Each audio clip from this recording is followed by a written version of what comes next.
अस्सलामुअलैकुम, मेरा नाम है अंजुम सुहेल और आप देख रहे हैं यूट्यूब चैनल मुल्क के हालात। अच्छा, आज हम डिस्कस करेंगे कि खान साहब की जो पिछली एक साल हुकूमत थी, आखिरी एक साल जो था या पौने से ज़्यादा साल था, उसमें क्या प्रोग्रेस रही, मुल्क कितना ना आगे जा रहा था। और वाइस वर्सा कि जब से इम्पोर्टेड हुकूमत 14-15 जमातों की मिक्स अचार की हुकूमत आई है, उनके हैंडलर्स की हुकूमत आई है, तो मुल्क किस तरह तबाहाली का शिकार हो चुका है, बल्कि डिफ़ॉल्ट की तरफ जा रहा है, जो किसी ने नाम भी डिफ़ॉल्ट का या सोचा भी किसी ने नहीं था 2 महीने पहले तक। इमरान खान साहब के दौर में जो तरक्की याफ्ता ममालिक की सतह पर था, उसमें पाकिस्तान किस लेवल पे था, वो हम आज डिस्कस करेंगे।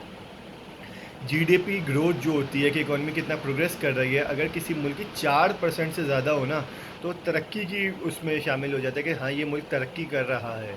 और 5 या 6% हो तो मुल्क बहुत अच्छी तरक्की की उस पे प्रोग्रेस पे होता है, कि बहुत कम मुल्क दुनिया में होते हैं जो 5-6% की ग्रोथ पे जा रहे होते हैं। इस टाइम भी वो 2-3-4 मुल्क ही होंगे, क्योंकि कोरोना के साल थे, तो 2-3-4 मुल्क ही होंगे जो इतनी प्रोग्रेस में थे। 2020-21 का जो साल था, 5.74 जीडीपी ग्रोथ थी खान साहब के दौर में।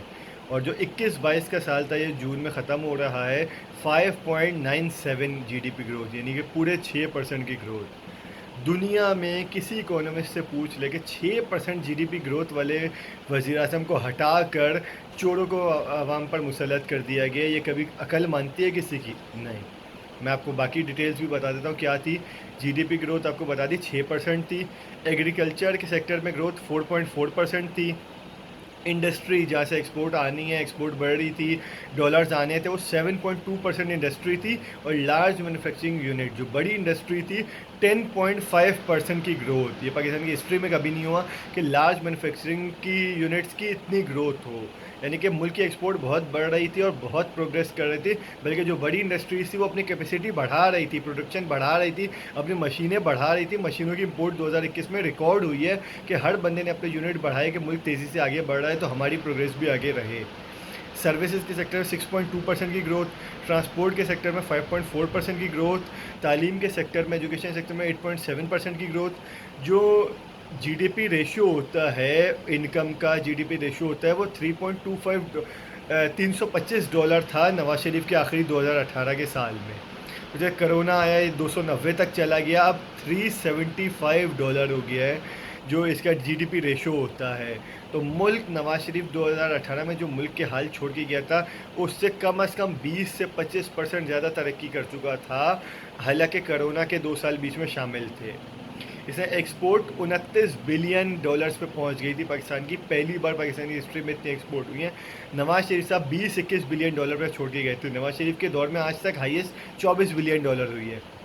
खान साहब के इस साल में 29 बिलियन डॉलर की एक्सपोर्ट हुई। तो आखिर वजह क्या थी ऑपरेशन रिजीम चेंज की?